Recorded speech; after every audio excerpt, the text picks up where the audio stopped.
The rain fell like shattered glass against the empty streets of Milan. Chiara Ventresca pulled her thin coat tighter, her worn shoes soaking through with every step. Then she saw him, a small boy no older than 7, standing alone beneath a flickering street lamp. His expensive coat was drenched, his dark hair plastered to his pale face, his large eyes staring at nothing.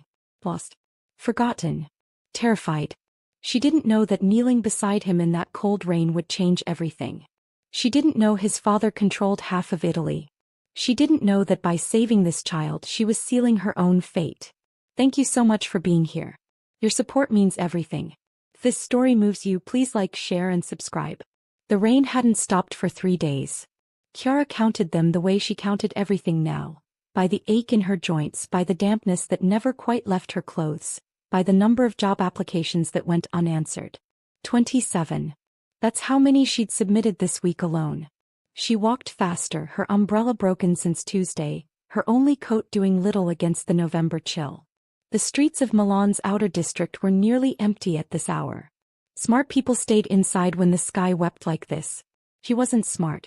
She was desperate. The cleaning job at the hotel had ended last month. Budget cuts, they said. We're sorry, they said. As if sorry paid rent. As if sorry fed her younger sister back home in their village, the one counting on Chiara's monthly transfers. The street lamp ahead flickered. And that's when she saw him. A small figure standing motionless in the rain.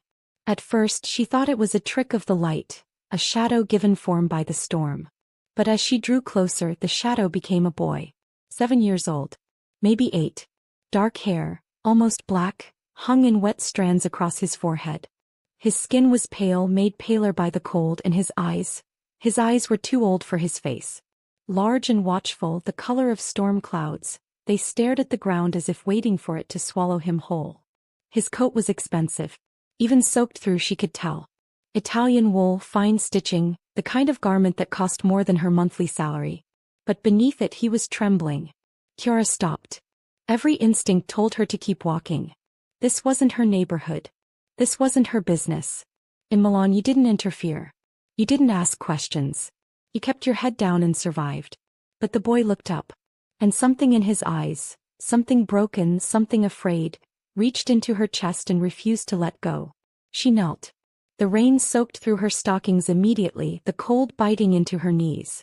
He didn't care. "Ciao piccolo," she said softly. "Hello little one. Are you lost?" He didn't answer. His lips were turning blue. "My name is Chiara." She kept her voice gentle, the way she spoke to frightened animals, to children in the village who scraped their knees and needed comfort. "I'm not going to hurt you. But you're very cold and I think you shouldn't be out here alone." Still nothing. But his eyes, those ancient, watchful eyes, fixed on her face. "Do you know where your parents are?" A small shake of his head. "Do you know your address? Your phone number?" Another shake. Chiara's heart clenched.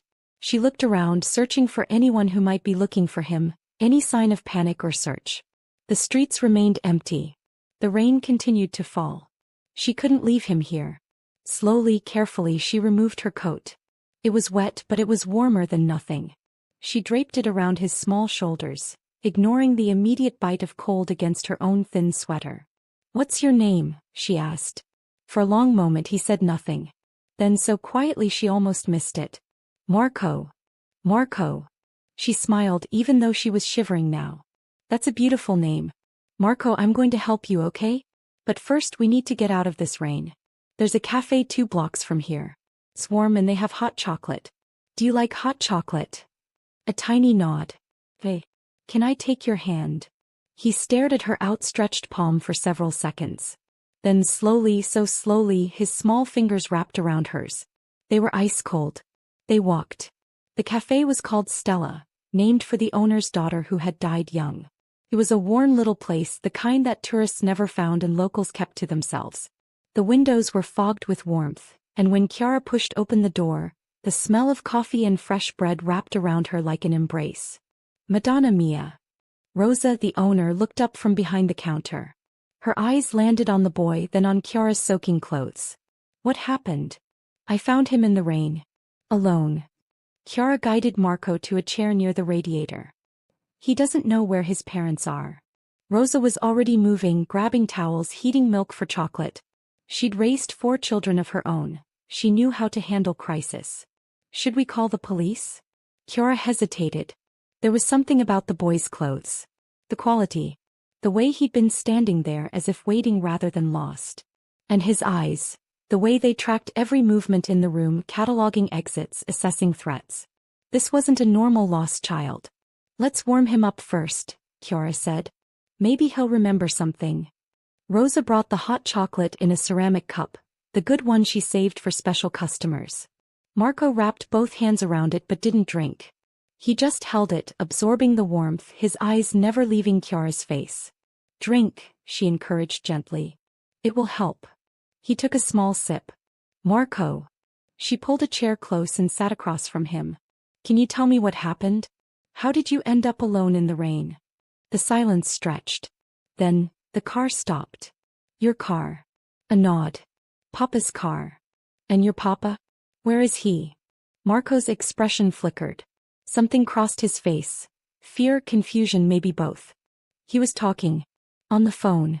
Angry. His small voice cracked. Then he told me to wait. He said don't move. He would come back. But he didn't come back? Marco shook his head. Chiara's stomach tightened. What kind of father abandoned his child in a rainstorm? How long were you waiting, Piccolo? I don't know. His voice dropped to a whisper. A long time. It got dark. Hours. He'd been standing there for hours. Rage bloomed in Chiara's chest, hot and unexpected. She didn't know this child's father. She didn't know the circumstances. But abandoning a 7-year-old in the rain alone, on the dangerous outskirts of Milan, that was unforgivable. You're safe now, she said firmly. I won't leave you. Something shifted in Marco's eyes. The distrust didn't disappear but it softened. Fractured perhaps by that simple promise. The cafe door opened. Cold air rushed in carrying rain and something else. Something that made the hair on Chiara's arms stand up. Rosa looked up from behind the counter. Her face went white. 2 men entered first. Large. Hard-eyed. Their suits were dark and perfectly tailored, but there was nothing elegant about the way they moved. Controlled, predatory, scanning the room with the efficiency of trained killers. Bodyguards, Chiara realized with a chill. And then he walked in. Later she would try to explain what it felt like to see Giancarlo Verzini for the first time. She would fail. Some things couldn't be captured in words. Some men weren't meant to be described, only survived. He was tall. That was the first thing she noticed. 6'2" at least, with the kind of lean, muscular build that spoke of discipline rather than vanity.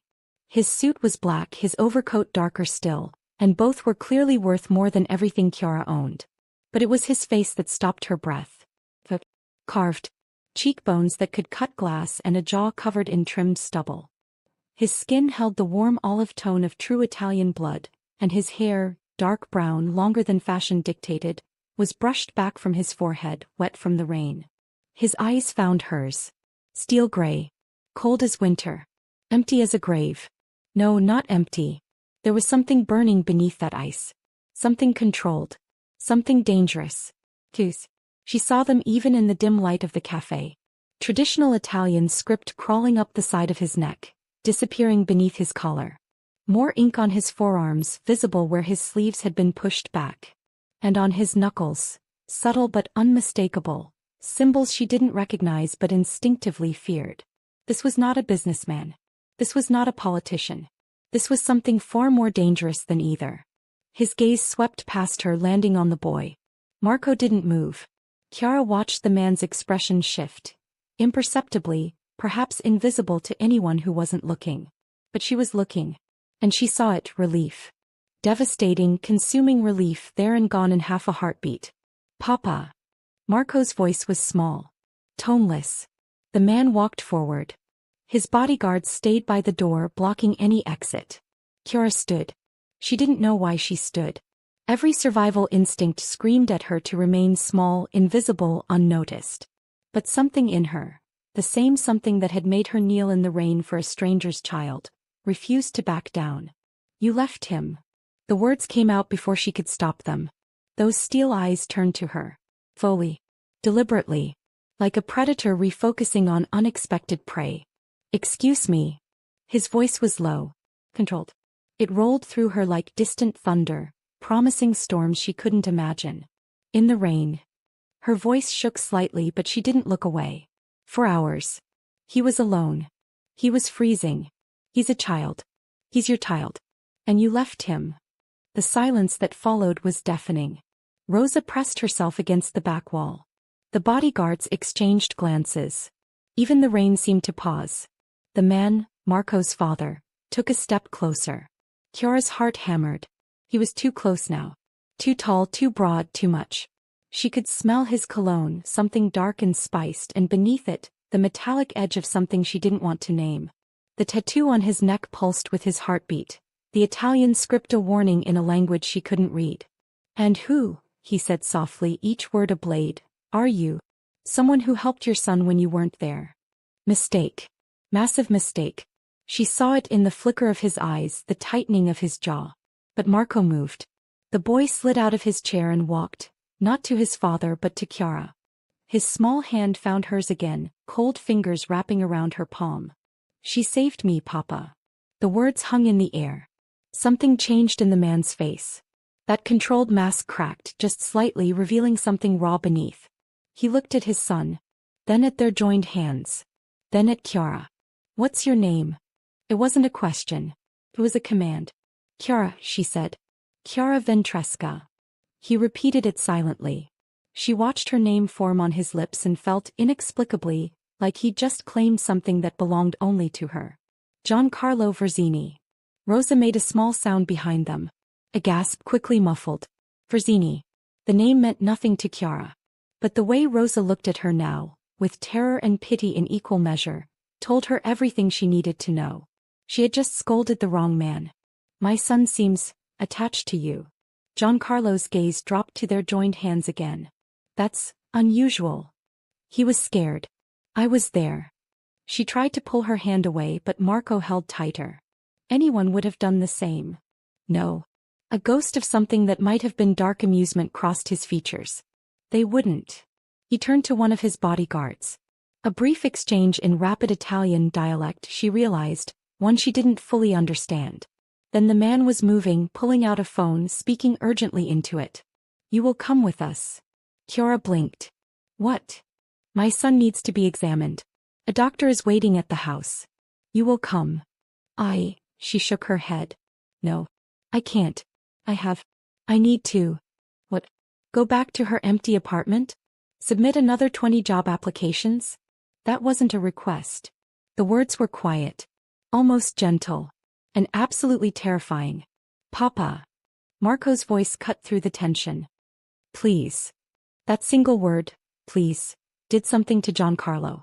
His expression shifted again, softening in ways Chiara wouldn't have thought possible. "Fine." He looked at Chiara. "I'm asking. Will you come? My son clearly trusts you. I would like him comfortable while the doctor examines him." It was manipulation. She knew it was manipulation. And yet, Marco looked up at her with those two old eyes and she couldn't say no. "1 hour," she said. "Then I'm leaving." Giancarlo's lips curved. It wasn't quite a smile. "Of course." The car was waiting outside. Black, sleek, expensive. One of the bodyguards held an umbrella over her as she walked, and the absurdity of it almost made her laugh. An hour ago she'd been soaking wet, counting her failures, wondering if she could afford bread this week. Now she was being ushered into a vehicle that probably cost more than her childhood home. Marco sat beside her in the back seat. Giancarlo sat across from them, his long legs almost touching hers, his eyes never leaving her face. The drive took 20 minutes. They left the city behind. Proper Milan, then the suburbs, then something else entirely. Roads lined with ancient trees. Gates that required passwords. Security cameras that tracked their approach. And then the house. No, not a house. An estate. A compound. Stone walls and climbing ivy, gardens that stretched into darkness. And at the center, a villa that looked like it had stood for centuries. "Welcome to Villa Verzini," Giancarlo said. Chiara didn't respond. She couldn't. Her mouth had gone dry. Staff awaited them at the entrance. Men in suits. Women in crisp uniforms. All of them bowing, actually bowing as Giancarlo passed. She was out of her depth, drowning in it. A doctor appeared. An older man with kind eyes and nervous hands. He examined Marco in a sitting room larger than Chiara's entire apartment while she watched from the corner, hyper-aware of Giancarlo's presence behind her. Mild hypothermia, the doctor announced eventually. Nothing serious. Warm baths and rest. Keep him hydrated. Giancarlo nodded once. The doctor fled. Marco. Giancarlo crouched beside his son, his massive frame folding with surprising grace. The tattoos on his forearms rippled with the movement. You need to rest now. Where's Chiara going? Home. No. The word was sharp. Unexpected. Marco's eyes flashed with something Chiara hadn't seen before. Stubbornness. Defiance. She saved me. She can't leave. Marco. You promised. The boy's voice cracked. You promised Mama before she died. You said you'd never abandon me. But you did. Tonight you did. And Chiara found me. She kept me safe. The silence that followed was suffocating. Chiara watched Giancarlo's face transform. Guilt. Agony. A devastation so profound it made her own heart ache. He'd lost his wife. The boy's mother was dead. I know. Giancarlo's voice was raw. I know what I did, Figlio. I will spend the rest of my life making it right. Start now. Let her stay. Father and son stared at each other. A battle of wills that seemed to span generations. Finally, Giancarlo looked at Chiara. Would you stay? Just for tonight. Until he's comfortable. Every reasonable thought told her to refuse. This house, this man, this entire situation. Danger radiated from all of it like heat from a flame. But Marco's eyes were on her. Hopeful. Vulnerable. A child who'd stood alone in the rain because his father had failed him. One night, she said. The room they gave her was larger than her entire apartment. Cream-colored walls. A bed that could fit 4 people. Windows that looked out over gardens shrouded in rain. Fresh flowers on the nightstand. A bathroom with a tub that could qualify as a swimming pool. Chiara sat on the edge of the bed and tried to breathe. What had she done? She didn't belong here. She was a cleaning woman, a failed student, a girl from a village so small it didn't appear on most maps. These people, Giancarlo, his staff, this entire world, they were something else entirely. Something dangerous. He thought about leaving. Just slipping out while everyone slept, disappearing back into the rain and the city and her safe, small life. But Marco's face appeared in her mind. Those 2 old eyes finally warming with trust. She couldn't abandon him. Not the way his father had. A knock at the door made her jump. Come in. It wasn't Giancarlo. It was a woman, middle-aged, elegant despite her servant's uniform, with silver-streaked hair and shrewd dark eyes. Signorina Ventresca. I am Helena, the head of household. The signore has requested your presence for dinner. I'm not hungry. That wasn't a request. Again with the non-requests. Helena waited. Chiara realized with growing frustration that refusing wasn't an option. Fine. Give me a moment. She looked at herself in the mirror. Still wearing her wet clothes, now mostly dry but wrinkled beyond saving. Her hair was a disaster. Her makeup had washed away hours ago. She looked like what she was. A stranger in a world that could swallow her whole. Helena cleared her throat.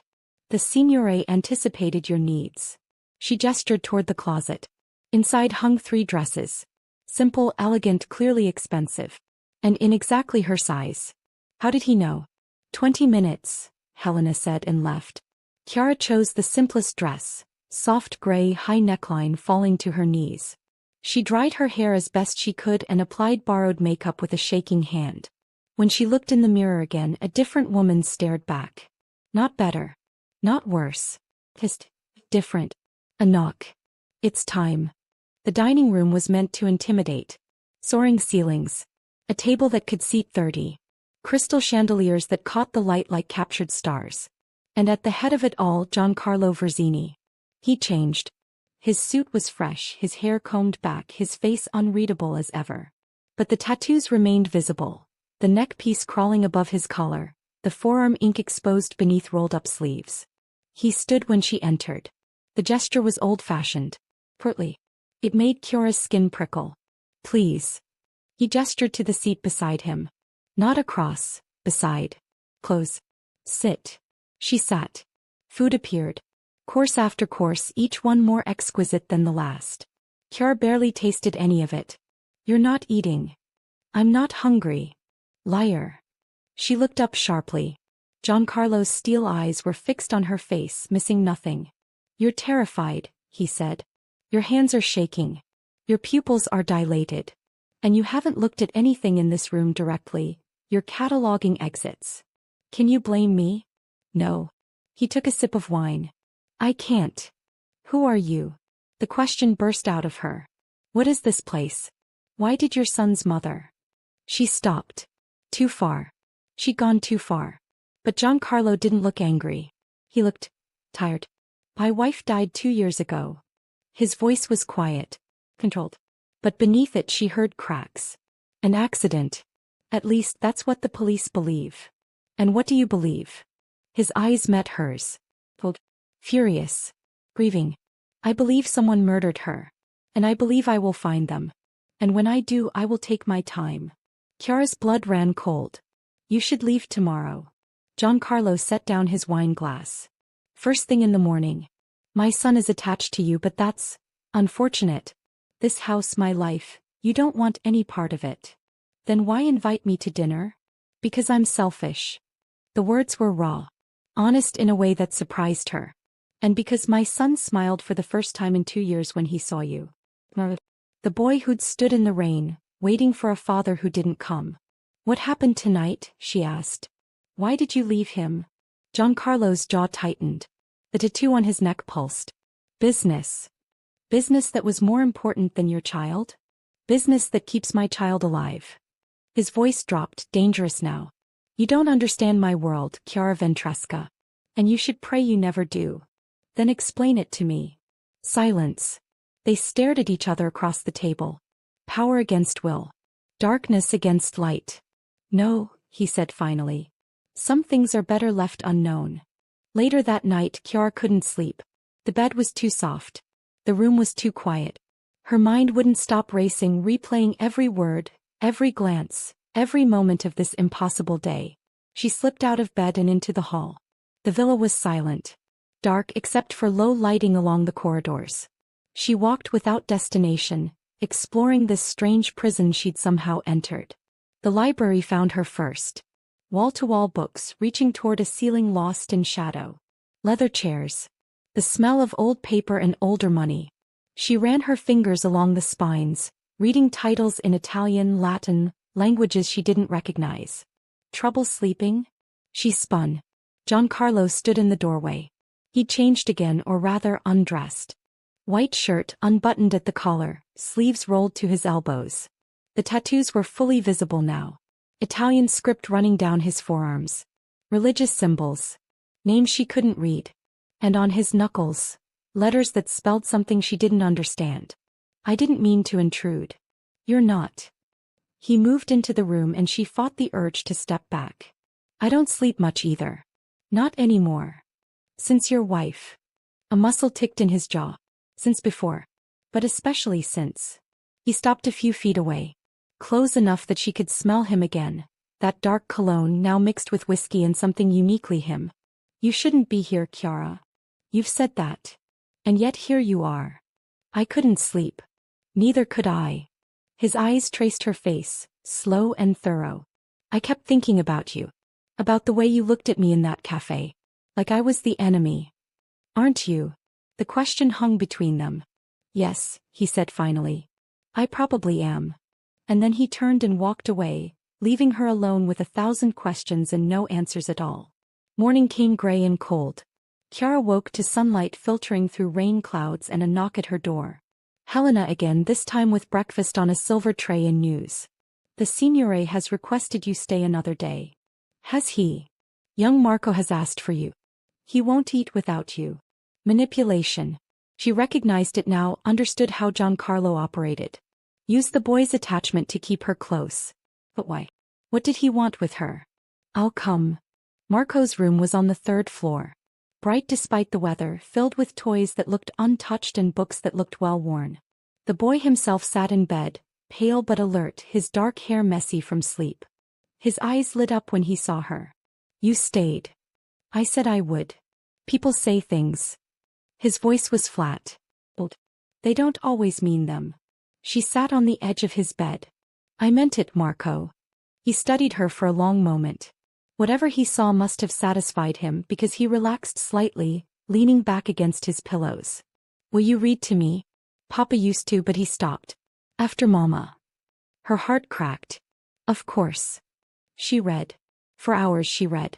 Stories of knights and dragons, of princesses who saved themselves, of boys who found magic in ordinary things. Marco listened with rapt attention, occasionally interrupting to ask questions or offer commentary. He was brilliant, she realized. Too smart for his age. Too aware. Just like his father. Lunch arrived on a tray.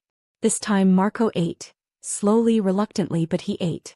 Chiara felt an absurd sense of triumph. What do you want to be when you grow up? She asked, watching him pick at a piece of bread. Alive. The word hit her like a blow. Marco. I know what Papa does. His eyes met hers, too old again. I know why people are scared of him. I know why Mama died. You're 7 years old. Almost 8. And I'm not stupid. He looked down at his hands. Papa thinks he's protecting me by hiding things. But I know. What do you know? That he's dangerous. That he hurts people. That everyone in this house is terrified of him. Marco's voice dropped. But I also know he loves me. And I know he's trying. Is that enough? It has to be. He's all I have left. Chiara closed her eyes against the sting of tears. This child, this brilliant, broken, beautiful child, had been forced to grow up too fast in a world that offered no mercy. You have me now too, she heard herself say. For whatever that's worth. Marco's eyes widened. Hope bloomed there, fragile and fierce. You mean it? I mean it. 3 days passed. 3 days of reading with Marco. 3 days of avoiding Giancarlo, though she felt his eyes on her constantly. 3 days of existing in this gilded prison while her real life waited outside. On the 4th day, Helena appeared with a proposition. The Signore wishes to offer you employment. Chiara nearly dropped her coffee. Excuse me. Young Marco requires a companion. Someone to oversee his education, his daily activities, his emotional well-being. Helena's face revealed nothing. The Signore believes you would be suitable. He wants me to be a governess? He wants you to be whatever Marco needs. The salary Helena named was obscene. More than Chiara had made in 3 years of cleaning hotel rooms. Enough to pay off her family's debts, to send her sister to university, to finally breathe. Why me? Because Marco trusts you. And Marco trusts no one. What's the catch? Helena hesitated. The first sign of uncertainty Chiara had seen from her. The catch is living in this house. Near the Signore. In his world. And that world is dangerous. Helena's voice dropped. Violent. Full of enemies who would use anyone close to the family as leverage. I'd be a target. You're already a target. The moment you helped Marco, you became visible. The Signore's enemies watch everything. Chiara's stomach turned. Then why offer me this job? Why put me in more danger? Because the Signore believes. Helena stopped, choosing her words carefully. He believes you're safer here. Under his protection. Than out there where he can't reach you. Protection. Or imprisonment. She thought of Marco. His 2 old eyes, his hope, his loneliness. She thought of her sister waiting for money that never came. She thought of Giancarlo. His cold eyes, his dangerous presence, the way he looked at her like she was something precious and terrifying in equal measure. I need to think. Of course. Helena moved toward the door. But Signorina? Don't take too long. The Signore is not a patient man. She found him in the garden. Even now, even here, surrounded by roses and rain-washed stone, he looked like a predator. His dark overcoat hung open, revealing those ever-present tattoos. Neck, forearms, knuckles. He stood with his back to her, staring at something in the distance. You're considering my offer. She shouldn't have been surprised he knew she was there. I have questions. Ask. Why me? He turned. Those steel-gray eyes found hers and she felt the impact like a physical blow. Because my son has smiled more in 4 days than in 2 years. Because he eats when you're near. Because he sleeps without nightmares when he knows you're in the house. That's about Marco. Yes. What about you? The question surprised them both. Giancarlo moved closer. One step, then another, until she could see the individual lines of ink on his neck, the storm brewing in his eyes. I don't know what to do with you, Chiara Ventresca. That makes two of us. You scare me. The admission was quiet. Rough. And I don't scare easily. I scare you. You stood in my cafe and lectured me about my failures as a father. You held my son's hand like he mattered, like he was just a child, not a symbol or a tool or a target. His jaw tightened. No one treats me or mine like that. No one is brave enough. I wasn't being brave. I was being angry. Same thing in my world. He was too close now. She could feel the heat of him despite the cold air, could see the pulse beating in his throat right beside that elaborate tattoo. If I take this job, she said, I need guarantees. Name them. Marco's safety comes first. Always. Before business, before appearances, before everything. Agreed. I'm not a prisoner. I can leave when I choose, contact who I want, live my own life. Pause. Longer than she liked. Agreed. With conditions. What conditions? Security accompanies you outside the estate. You tell me where you're going and when you'll return. And you never, his voice hardened, never disappear without word. Those sound like the rules for a prisoner. They sound like the rules for keeping you alive. He stepped closer still, and suddenly she was aware of how small she was next to him, how easily he could overpower her. I have enemies, Chiara. Enemies who would gut you in the street just to send me a message. These conditions aren't about control. They're about survival. She believed him. That was the terrifying part. She looked into his cold, ancient eyes and saw truth there. One more thing. Yes. I sleep in my own room. I work for Marco. Whatever this, she gestured between them, whatever you think is happening here, it's not. I'm his governess. Nothing more. Something flickered in Giancarlo's face. Amusement? Disappointment? Agreed. He extended his hand. She stared at it, the tattooed knuckles, the long fingers, the promise of violence that lived in every line. Then she took it. His palm was warm, rough with calluses she hadn't expected. When his fingers closed around hers, she felt something shift between them. An agreement. A beginning. A mistake she couldn't take back. Days turned into weeks. Chiara settled into her new life like water finding the cracks in stone. She woke with the sun, shared breakfast with Marco, and spent her mornings teaching him subjects his expensive tutors had apparently never covered. Poetry, compassion, how to laugh. The boy bloomed under her attention. He smiled more. Started sleeping through the night without screaming. Started talking, really talking, about his mother, his fears, his dreams. Giancarlo noticed. He didn't say much, but Chiara felt his attention constantly. Across the dining table. In the library. In the garden where she sometimes took Marco to play. His eyes followed her everywhere. And she was beginning to realize that she noticed him too. The way he moved, controlled, powerful, dangerous. The way his voice dropped when he was angry became something almost soft. The way his tattoos shifted in different lights, the Italian script taking on new meanings. The way his hands looked when he held a glass of wine. When he signed documents. When he reached out to touch Marco's shoulder, the gesture surprisingly gentle. She shouldn't be noticing these things.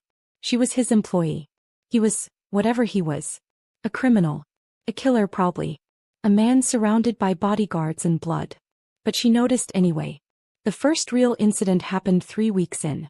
Chiara was reading with Marco in the library when Helena burst through the doors, face white. The Signora is here. Marco went rigid beside her. Signora. Chiara looked between them. Who? The doors opened again. An older woman swept into the room. Elegant despite her age, 70 at least. With silver hair swept up in a complicated style and jewelry that cost more than Chiara's childhood village. Her eyes were cold. The same steel gray as Giancarlo's. So. Her gaze landed on Chiara like a blade. This is the street girl my grandson has become so attached to. Chiara stood slowly. Signora Verzini, I presume. You presume correctly. The woman moved closer, examining Chiara the way one might examine livestock. Pretty enough, I suppose. Common features. Working class posture. What exactly is your game, girl? Nana. Marco started. Quiet. His grandmother didn't look at him. I'm speaking to the help. Something hot flashed through Chiara. I'm not help. I'm your grandson's companion. Please. The word dripped with disdain. I know exactly what you are. A gold digger who saw an opportunity and took it. My grandson is 7 years old and desperate for affection. My son is grieving and vulnerable. And you, she stepped closer, close enough that Chiara could smell her expensive perfume. You're a parasite. That's enough. The voice came from the doorway. Giancarlo stood there. Still in his suit from wherever he'd been. Tattoos visible. Eyes blazing. Giancarlo, his mother started. I said enough. He moved into the room and suddenly the space felt smaller. You don't speak to Signorina Ventresca like that. Not in my house. Your house. The older woman's voice rose. This house belonged to your father. To his father before him. It carries the Verzini name. Which is my name now. Giancarlo's voice dropped to something lethal. And my rules. If you can't respect my employees, you're welcome to leave. His mother stared at him. Something passed between them. History, resentment, power. Then she turned to Chiara. This isn't over, girl. And she swept out, leaving broken glass in her wake. Later that night, Chiara found Giancarlo in his study. She didn't knock. He should have knocked. But something about what had happened, the humiliation, the anger, the way Marco had looked so small and scared, had stripped away her usual caution. Your mother is careful. She stopped just inside the doorway. He sat behind his desk, a glass of whiskey in his hand, his collar loosened to expose more of his neck tattoo. She attacked me in front of Marco. I know. She called me a parasite. I heard. And you just, what? You're just going to sit there. Giancarlo set down his glass. Slowly, deliberately he rose. The room felt smaller with every step he took toward her. I defended you. After she'd already said everything. Would you have preferred I shot her? Chiara's mouth opened. Closed. That's not funny. It wasn't a joke. He was close now. Too close. The same dangerous proximity that had marked their every interaction. My mother is a difficult woman, he said quietly. She disapproved of my wife. She disapproves of you. She will disapprove of anyone who takes attention from her or threatens her image of this family. I'm not a threat. No. His eyes traced her face. You've done what no one else could. You've made my son happy. You've made him trust again. His voice dropped. You've made me. He stopped. Made you what? Silence. Forget I said anything. He turned away, moving back toward his desk. But Chiara, stupid, reckless Chiara, followed. Made you what, Giancarlo? He froze. His back was to her, but she could see the tension in his shoulders, the way his hands had curled into fists at his sides. Careful, Chiara. Why? What happens if I'm not careful? He turned. The look on his face made her step back. Not fear, not exactly. Something more complicated. More dangerous. If you're not careful, he said softly, I might forget that you're my employee. I might forget that you're off limits. I might forget every promise I made to keep my hands. He held them up, the tattooed knuckles clearly visible, to myself. Her heart hammered. You made that promise to yourself. Not to me. Chiara. I'm just stating facts. The air between them crackled. Chiara's breath came faster, her body responding to his proximity in ways she couldn't control. This is a bad idea. I know. I'm not a good man. I know that too. Then why? His voice cracked. Actually cracked, this powerful, terrifying man, breaking apart in front of her. Why do you look at me like that? Like I'm not a monster. Because I see you, Giancarlo. She stepped closer, closing the distance he'd tried to create. I see you with Marco. I see how hard you're trying. I see the guilt you carry for failing him, for failing your wife. I see. Don't. A man who's convinced himself he's beyond redemption. But you're not. His eyes closed. When they opened again, something had changed. You should go to bed, Chiara. Should I? Yes. His voice was strained. Because if you stay, I'm going to do something we'll both regret. Maybe I want you to. The words hung between them. For a long, terrible moment, neither of them moved. Then Giancarlo stepped back. Not like this. His voice was rough. Not when you work for me. Not when you have no choice. I have a choice. Do you? If I kissed you right now, could you say no? Could you leave this house, this job, my son, because you rejected me? She wanted to argue. Wanted to insist that she was free, that she wanted this, that her consent wasn't compromised by circumstance. But he was right. And they both knew it. Go to bed, he said again. Please. Chiara went. 3 days later his mother returned. Not to the villa. To a society luncheon in Milan. A charity event crawling with old money and older judgments. Chiara hadn't wanted to go, but Marco had begged and Giancarlo had insisted it would be good for the boy to socialize. She should have known better. The attack came halfway through the appetizer course. Signora Verzini stood at a nearby table, surrounded by women who looked and dressed exactly like her. They weren't even trying to be quiet. Picked her up off the street apparently. Some kind of charity case. Heard she was living in a slum before. Can you imagine? A woman like that raising the Verzini heir. Chiara's face burned. Marco looked up at her with wide, horrified eyes. Chiara. It's fine, Piccolo. It wasn't fine. Just eat your soup. But the whispers continued. Louder now. Meaner. Probably sleeping with him. Wouldn't be the first maid to spread her legs for money. Disgraceful, really. His poor dead wife must be turning in her grave. Chiara's vision blurred. She set down her spoon with shaking hands. Excuse me. She stood. Walked away from the table. Found a bathroom, marble and gold and ridiculous excess, and locked herself inside. And then finally she let herself cry. The door burst open.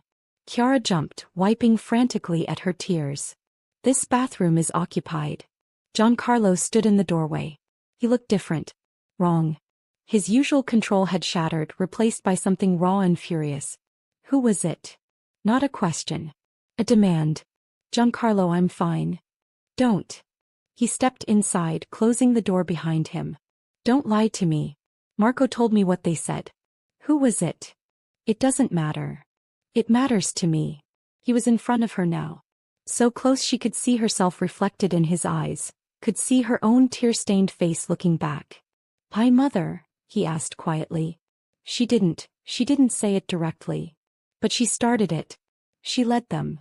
Chiara's silence was answer enough. Giancarlo's jaw tightened. The tattoo on his neck pulsed. Stay here. What are you going to do? Something I should have done years ago. He was gone before she could stop him. Chiara found him in the main dining room. He'd positioned himself beside his mother's table. Every eye in the room was on them. Disrespected someone under my protection, he was saying, his voice carrying across the sudden silence. In public. Deliberately. Giancarlo, darling. His mother's voice was honeyed, but her eyes were afraid. I don't know what you're. Don't. The single word silenced her. You humiliated her. You led a campaign of whispers designed to break her. And you did it in front of my son. That girl is nothing. That girl, Giancarlo's voice dropped to something lethal, is the only reason your grandson smiles. The only reason he eats. The only reason he sleeps without screaming for his dead mother. And you treated her like dirt. The room held its breath. You're embarrassing yourself. No. Giancarlo leaned closer to his mother. Close enough that only those nearby could hear. But Chiara heard. She heard every word. You're going to apologize. You're going to stand up, walk over to Signorina Ventresca and apologize publicly. Or I will cut you off. You wouldn't. The houses. The accounts. The staff. The name. His voice was ice. All of it. Gone. You'll be a Verzini in name only, and I'll make sure everyone knows why. Silence. Then slowly Signora Verzini stood. Her face was white with rage, but her eyes showed something else. Fear. She walked toward Chiara on unsteady legs, every step an act of will. Signorina Ventresca. The words came out strained. Forced. I apologize. For any offense I may have caused. It was the worst apology Chiara had ever received. It was also the most powerful. Thank you, she managed. Signora Verzini turned and walked away, her society friends trailing behind her like frightened sheep. Giancarlo appeared at Chiara's side. Are you all right? You didn't have to do that. Yes. I did. She looked up at him. This terrifying, dangerous man who had just publicly destroyed his own mother for her honor. Why? His hand rose. His knuckles, tattooed and scarred, brushed against her cheek. The touch was featherlight, there and gone. Because no one hurts what's mine. That night everything changed. Chiara found him in the garden again. The rain had stopped, but the air was still heavy with moisture, still electric with unspoken things. I'm not yours. Giancarlo didn't turn. I know. What you did today, it was too much. It wasn't enough. You threatened to disown your mother. She deserved worse. Chiara moved around him, forcing him to look at her. In the moonlight, his face was carved from shadow, his eyes chips of ice. Why do you keep doing this? Doing what? Protecting me. Defending me. Looking at me like... She stopped, frustrated. Like that. Like what? Like I matter. The words hung between them, raw and honest. Giancarlo's expression shifted. Something cracked behind his eyes, revealing depths she hadn't known existed. You do matter. His voice was rough. More than you should. More than I want you to. Then why do you keep pushing me away? Because I'm trying to protect you. From what? Your mother? Your enemies? I can handle. From me. The admission stopped her cold. From you. He stepped closer. Slowly, giving her time to run. But she didn't run. She stood her ground as he invaded her space, as his heat surrounded her, as his presence consumed every rational thought. I'm not a good man, Chiara. His voice dropped to a whisper. I've done things that would make you sick. I've hurt people. Killed people. Built an empire on blood and fear. I know who you are. Do you really? His hand rose again, cupping her face with terrifying gentleness. I'm obsessed with you. From the moment you knelt in the rain to help my son, I've thought about nothing else. Every night I lie awake imagining. He stopped. Pull back. The moment shattered. I won't do this. I can't. Why not? Because you work for me. Because you can't consent. Then fire me. The words shocked them both. What? Fire me. Chiara stepped forward, closing the distance he'd tried to create. Right now. End my employment. Make us equals. You'd give up. I'd give up everything if it meant you'd stop treating me like I'm made of glass. Giancarlo stared at her. For the first time since she'd met him, he looked truly lost. You don't know what you're asking. Yes, I do. My life is danger. My world is death. I don't care. Chiara. I don't care. She grabbed his hands, those tattooed violent hands, and pressed them to her face. I've been careful my whole life. I've played it safe, followed the rules, stayed invisible. And what did it get me? An empty apartment, a stack of unpaid bills, and loneliness so deep I'd forgotten what warmth felt like. Her voice cracked. Then I met you. And I met Marco. And suddenly I felt something. For the first time in years I felt alive. That's fear. What you're feeling is. It's not fear. She stepped impossibly closer, their bodies almost touching now. It's the opposite of fear. It's finally not being afraid anymore. Giancarlo's composure broke. His hands moved from her face to her waist, pulling her against him with a force that stole her breath. She felt the hard length of his body, the heat of him burning through her thin dress. If we do this, he said, his voice ragged, there's no going back. You'll be mine. Completely. Irreversibly. I know. My enemies will target you. I know. I'll burn down anyone who looks at you wrong. I know. He searched her eyes for doubt. Found none. And then he kissed her. Later she wouldn't remember how they got inside. She would remember fragments. His hands in her hair.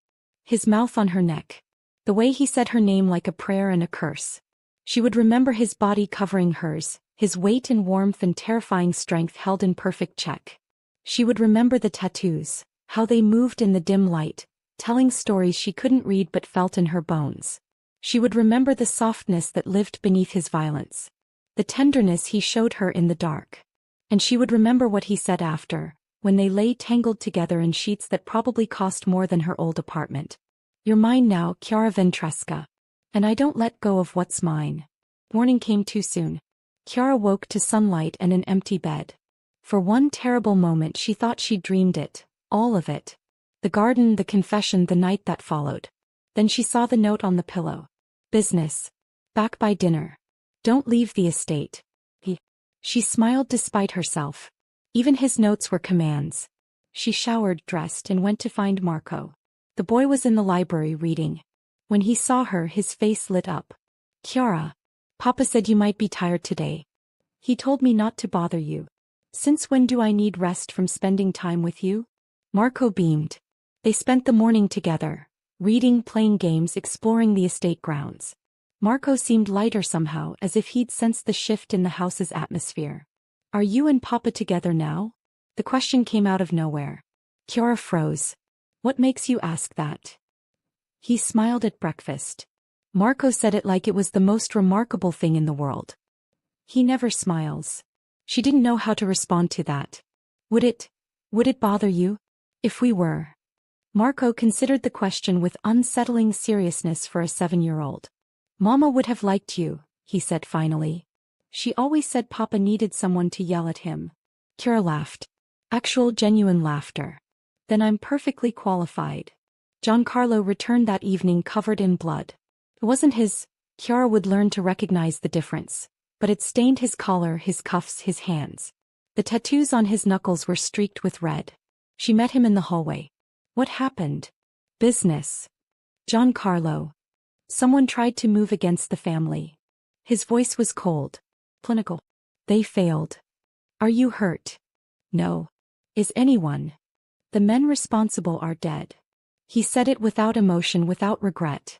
That's all you need to know. She should have been horrified. She should have run. Instead, she took his bloodied hand. Come with me. She led him to his bathroom, a cavernous space of marble and gold, and ran the water until it steamed. Then carefully she undressed him. He watched her with something like wonder. What are you doing? Taking care of you. I don't need. Everyone needs to be taken care of sometimes. She pushed him toward the shower. Even monsters. He went. And when she joined him under the water, he didn't stop her. Weeks passed.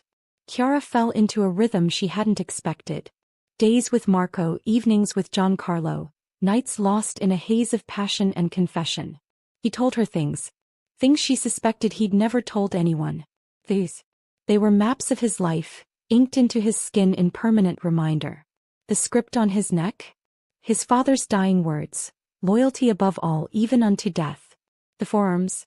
Names of men he'd lost. The knuckles. A prayer. One he no longer believed in but couldn't bring himself to remove. He told her about his wife. How they'd been arranged, not chosen. How he'd grown to love her anyway. How she'd been gunned down in front of their son by rivals who wanted to send a message. He told her about the guilt. How he blamed himself for not protecting her. How he'd sworn to never let anyone close again. Then I met you, he said one night, his fingers tracing patterns on her bare shoulder. And all those walls I'd built, they meant nothing. I didn't do anything special. You knelt in the rain for a boy who wasn't yours. You held his hand. You looked at me, Chiara, the man everyone fears, and told me I'd failed. His voice roughened. Do you know how long it's been since anyone spoke to me like a person instead of a threat? She didn't answer. She just held him tighter. The warning came on a Thursday. Helena appeared at breakfast with a face like carved stone. There's been a development. Giancarlo's expression didn't change, but Chiara saw his hand tighten on his coffee cup. What kind of development? The Martinelli family. They're planning something. The name meant nothing to Chiara, but Giancarlo went very still. Where did you hear this? One of our informants. They're targeting the villa. Tonight. Marco looked up from his plate, suddenly afraid. Papa. You're leaving. Giancarlo's voice was steel. Both of you. Now. What? Chiara stood. You can't just. I can and I will. He rose, towering over her. There's a safe house in the mountains. You'll stay there until this is resolved. And you? I'll be here. Alone. With my men. That's suicide. That's my responsibility. His hands found her face, cupping it with desperate tenderness. I won't let them touch you, Chiara. Either of you. Not while I breathe. Then come with us. I can't. If I run, they'll follow. They'll hunt us across Europe. The only way to end this is to end them. Giancarlo. He kissed her. Hard and fast and full of everything he couldn't say. Go. Please. She went. It was the hardest thing she'd ever done. Marco clung to her in the back of the car as they wound through mountain roads, his small body trembling. Is Papa going to die? No. The word came out fierce. Absolute. Your father is the most dangerous man in Italy. He's not going to die. But even as she said it, fear gnawed at her heart. The safe house was a fortress disguised as a cottage. Hidden in the Alps, surrounded by forest, accessible only by roads that didn't appear on any map. Guards patrolled the perimeter. Cameras watched every approach. Chiara paced. Marco slept fitfully. And miles away, in a villa lit by gunfire and blood, Giancarlo fought to survive. 3 days. 3 days of silence. 3 days of unanswered calls. 3 days of pacing and praying and cursing the man who'd taught her to hope again. On the 4th day a car approached. Chiara watched from the window as it wound up the mountain road. But, familiar. Her heart stopped. The car reached the house. The door opened. And Giancarlo stepped out. He looked like death. Bruised, bloodied, one arm wrapped in bandages. But he was alive. He was standing. He was here. She was running before she realized she'd moved. He caught her in his good arm, burying his face in her hair. It's over, he said. They're gone. You're an idiot. I know. I hate you. No, you don't. She pulled back just enough to see his face, his battered, beautiful face. No, she admitted. I don't. Recovery was slow. Giancarlo's wounds healed, but the invisible scars lingered. Chiara watched him struggle, with guilt, with trauma, with the weight of all he'd done to protect them. She held him through the nightmares. She talked him down from the rage. She reminded him again and again that he wasn't a monster. That monsters didn't love like he loved. That monsters didn't sacrifice everything for the people who mattered. You saved us, she told him one night, wrapped in his arms. You almost died saving us. I would die for you. It wasn't a declaration. It was a fact. Both of you. Without hesitation. I know. That's what terrifies me. Would it help if I promised to stop getting shot? She laughed despite herself. It would be a start. 3 months later, Marco called her Mama for the first time.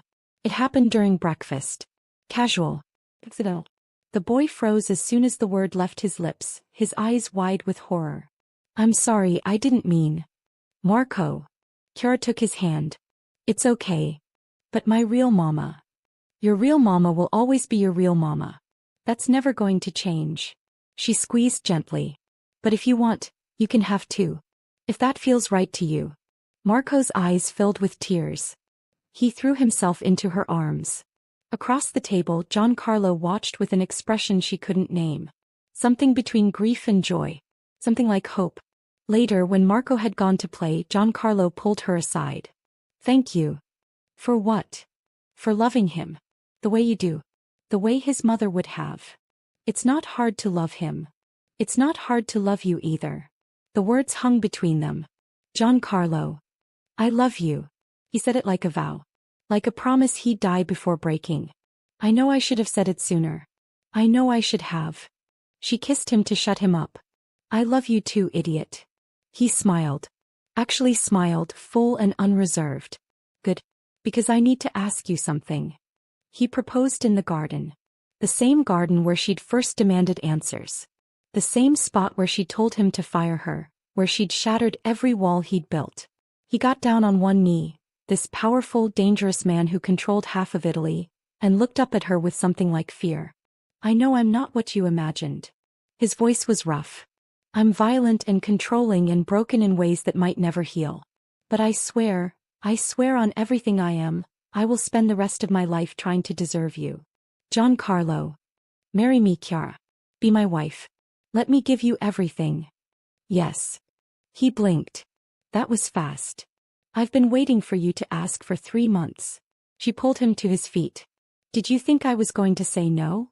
I thought. He stopped, seemingly at a loss. I don't know what I thought. You thought I might realize I could do better? Something like that. She cupped his face, the face she'd grown to love, scars and all. There is no better. There's only you. The wedding was small. Family only, which meant Marco, a few trusted staff and Giancarlo's mother, who had somehow managed to transform from enemy to reluctant ally. She's still difficult, Giancarlo warned the morning of the ceremony. She'll probably say something horrible. I can handle your mother. I know. That's why I'm marrying you. Chiara laughed and pushed him toward the door. Go. I'll see you at the altar. Don't keep me waiting. Wouldn't dream of it. She wore white. Simple, elegant, nothing like the elaborate gowns she'd seen in magazines. But when she looked at herself in the mirror, she saw something she hadn't seen in years. A woman who belonged. Marco walked her down the aisle. His idea, insisted upon with all the determination of an 8-year-old who knew what he wanted. You look beautiful, he whispered. So do you, Piccolo. I'm not Piccolo anymore. I'm the man of the aisle. He bit back a laugh. Of course you are. Giancarlo waited at the altar. Still dangerous. Still terrifying. Still the most feared man in Italy. And still hers. Always hers. 1 year later. She has your eyes. Chiara lay in the hospital bed, exhausted and radiant, their daughter cradled in her arms. The baby was tiny, barely 6 pounds, with a shock of dark hair and eyes that would darken to steel gray, just like her father's. She has your stubbornness, Giancarlo said. I can already tell. Is that a complaint? It's an observation. He leaned closer, pressing a kiss to Chiara's forehead, then to the baby's. She's perfect. She's ours. The word settled between them, ours, a claim and a promise and a truth all at once. Marco appeared in the doorway, his face anxious. Can I see her? Come here, Piccolo. Chiara shifted, making room. Come meet your sister. Marco climbed onto the bed, careful and curious. He looked at the baby with something like wonder. She's so small. You were smaller. Really? Really? Marco reached out, one hesitant finger brushing the baby's cheek. I'll protect you, he whispered. Like Papa protects us. Always. Giancarlo's hand found Chiara's. Squeezed. This was what he'd fought for. Bled for. Killed for. Not power. Not fear. Not control. This. Family. Love. Home. The rain outside continued to fall. Soft now, gentle. The same rain that had brought them together on a dark Milan street a lifetime ago. Chiara looked at her husband, at her son, at the daughter in her arms. Thank you, she said. For what? For stopping the car that night. For trusting me with Marco. For loving me even when you thought you shouldn't. Giancarlo raised her hand to his lips, pressing a kiss to her knuckles. I would do it all again. Every moment. Every fight. Every fear. His eyes met hers, and in them she saw everything. The darkness, the light, the man who'd learned to hope again. You saved me, Chiara. You and Marco. You saved me when I didn't know I needed saving. We saved each other. He smiled, that rare, devastating smile she'd fallen in love with. We saved each other. The baby stirred, making a small sound of protest. Marco immediately leaned closer, singing a lullaby his mother had sung to him, his voice sweet and sure. And in a hospital room in Milan, surrounded by love and light and the promise of tomorrow, 2 people who'd found each other in a rainstorm finally came home. 5 years later. The garden was full of laughter. Chiara sat on the same bench where Giancarlo had proposed, watching her children play. Marco, 13 now, tall and serious and so like his father, chased his little sister across the grass. Isabella shrieked with delight, her dark curls bouncing as she ran. Giancarlo appeared beside her, 2 glasses of wine in hand. They're going to destroy the roses. Let them. Chiara accepted her glass. Roses can be replanted. He sat beside her, his arm finding its natural place around her shoulders. The tattoos were still there, would always be there, but they'd faded slightly with time. Softened like everything else about him. I love you. He said it often now. Daily, sometimes hourly, as if making up for all the years he'd kept the words locked away. I know, she said. I love you too. A squeal drew their attention. Isabella had tackled Marco, and both children were now rolling in the grass, laughing and mud-streaked. Your mother is going to have a fit. My mother can. Giancarlo stopped. Smiled. My mother can deal with it.